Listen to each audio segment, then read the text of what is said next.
అమరావతి రైతులు కూడా చెప్పాను, మీరు జై అమరావతి అనకండి, జై ఆంధ్ర అనండి. ఎందుకంటే అంటే మీరు జై అమరావతి అనే కొద్దీ మీ కష్టం మీ 30 ఎకరాలకు వెళ్ళిపోతుంది, 33,000 ఎకరాలకు వెళ్ళిపోతుంది. మీరు జై ఆంధ్ర అన్నప్పుడు 5 కోట్ల మంది ప్రజలకు వెళ్తుంది, మీ బాధ తెలుస్తుంది. మీరు జై అమరావతి అన్నప్పుడు నాకు మనసులో కలుగుకుంటుంది, వీళ్ళు ఇంత పెట్టేసుకున్నాను. తర్వాత మాట్లాడటం వాళ్ళు జై ఆంధ్ర అని ప్రారంభించడం సంతోషం. ఎందుకంటే మన తెలంగాణను చూసి నేర్చుకోవాలి. సభ మాట్లాడు జై తెలంగాణతో మొదలు పెడతారు. అలాగే తెలంగాణకి తమిళ ప్రైడ్ ఉంది, తెలంగాణకి జై తెలంగాణ అని ఒక నినాదం ఉంది. అలాంటి గర్వం కాదు, కానీ అలాంటి కనెక్టెడ్నెస్ ఆంధ్ర వాళ్ళకి లేదు. ఆంధ్రాకి ఏముంది అంటే కులం ఉందా ఏముందో తెలియదు. నాకు ఈరోజు కన్ఫ్యూషన్ నాకు ఆంధ్రాకి సంబంధించి. ఏమో చూడాలి. సో అంటే 11 సీట్లకి పరిమితమైన వాళ్ళు కూడా మన మీద సెటైర్లు వేస్తారా? నేను ఎక్కువ మాట్లాడిన వాళ్ళ గురించి కాదు, వాళ్ళు ఒకేసారి చేరంటే కొంచెం చిరాగా వస్తుంది కదా, మనం కూడా చాలా ఆపన్నాయని. అలాగే పర్యావరణాన్ని పరిరక్షించే అభివృద్ధి ప్రస్థానం, ఈ అంశాన్ని ప్రాథమిక సిద్ధాంతాలకు ఎందుకు పెట్టామంటే మనిషి నాగరికత ఏర్పడినప్పటి నుంచి అభివృద్ధితో పాటు కొంత విధ్వంసం తప్పదు. ఒక ఇల్లు కట్టుకోవాలంటే భూమి తవ్వాలి, కొన్ని క్రిములు చచ్చిపోతాయి, అందుకే భూమి పూజ చేస్తాం, క్షమించమని భగవంతుని. అందుకే జనసేన తీసుకునేది green activism, not militant green activism. It has to be regulated. మన అవసరాలు తీర్చుకోవాలి, కానీ ఆ అవసరాలు ప్రకృతిని పూర్తిగా నాశనం చేసే విధంగా ఉండకూడదు. మనం తిండి గింజలు పండించాలి, ఇల్లు కట్టుకోవాలంటే కొంత భూమి తవ్వాల్సిందే. సంస్కృతిలో భూమి పూజ చేస్తాం, శాంతి పూజ చేస్తాం. ఒక తలుపు, ఒక ఫర్నిచర్ చేయాలి, కుర్చీలు కావాలంటే ఒక చెట్టు నరకాల్సి రావచ్చు.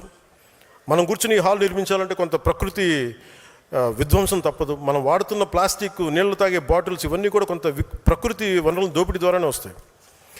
సో ఏం చేయాలి వీటన్నిటికంటే how do we regulate the exploitation of our own forest and resources and nature అన్న ఆలోచన విధానం మనకు రావాలి. కొంచెం బాధ్యతగా ఉండాలి. ఒక చెట్టు నడితే కనీసం మనం 100 చెట్లు నాటగలగాలి. మనం చాలా విషయాలు తిరిగి తెచ్చుకోగలం, కానీ తాగే నీళ్లు, స్వచ్ఛమైన గాలి ఒకసారి కలుషితమై తిరిగి తెచ్చుకోవడం చాలా చాలా కష్టం.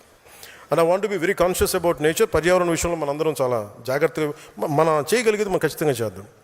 ఒకవైపు పుణ్యం వస్తున్న నదుల్లో స్నానం చేస్తాం, లేదంటే అదే నదుల్లో మరోవైపు మురుగు కాలువ కలిపేస్తున్నాం. మన ద్వారా మన దగ్గర అవగాహన లోపించింది. ఆ పర్యావరణాన్ని పరిరక్షించిన బాధ్యత జనసేనలోని ప్రతి ఒక్కరికి రావాలి, తద్వారా సమాజానికి వెళ్ళాలి. అలాగే కొన్నిసార్లు యురేనియం లాంటిది అవసరం అవుద్ది, ఎంత జాగ్రత్తగా తీయాలి, ఎంత బాధ్యతగా వెళ్ళాలనేది కూడా భవిష్యత్తులో మనం చూసుకుంటూ ఉండాలి. వుడ్ బ్యాంక్స్ ఉండాలి. చిన్న నగరాలు, ముఖ్యంగా పంచాయతీల్లో మనం చేయాల్సిన పని ఏంటంటే ప్రజలకి ప్రకృతి అనుబంధం పెంచాలి. ప్రతి చోట కొంత ఓపెన్ స్పేస్ ఉండాలి, వుడ్ బ్యాంక్స్ ఉండాలి, ప్రజలకి ఆహ్లాదాన్ని కలిగించే పార్క్స్, మినీ ఫారెస్ట్లు ఉండాలి. నగరాల్లో జీవించే మనుషులు 4 గోడల మధ్య మాత్రమే కాకుండా ప్రకృతిలోకి వెళ్ళి సేద తీరే అవకాశం కూడా ఉండాలి. అందుకే ప్రకృతి సమతుల్యతను కాపాడే విధానాలని జనసేన ద్వారా తీసుకొస్తాం. అందుకనే పర్యావరణాన్ని పరిరక్షించే అభివృద్ధి ప్రస్థానం అనేది చాలా కీలకం మనకి.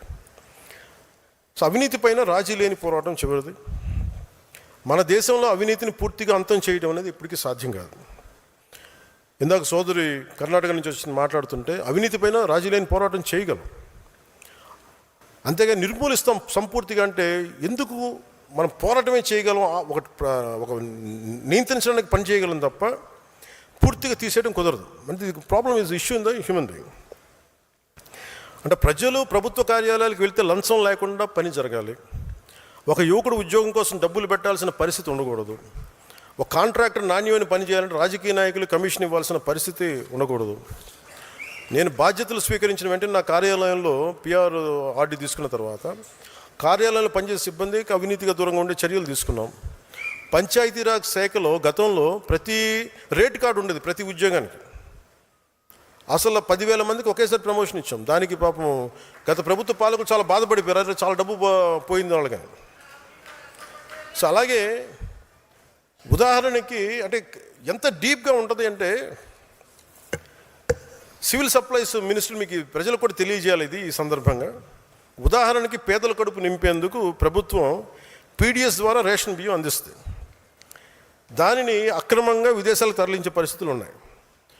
గౌరవ పౌర సరఫరాల శాఖ మంత్రి పిఎస్సి చైర్మన్ నాదెండ్ల మనోహర్ గారి నేతృత్వంలో కాకినాడ పోర్టులో 1000 టన్నుల బియ్యాన్ని అక్రమాన్ని అడ్డుకున్నాం.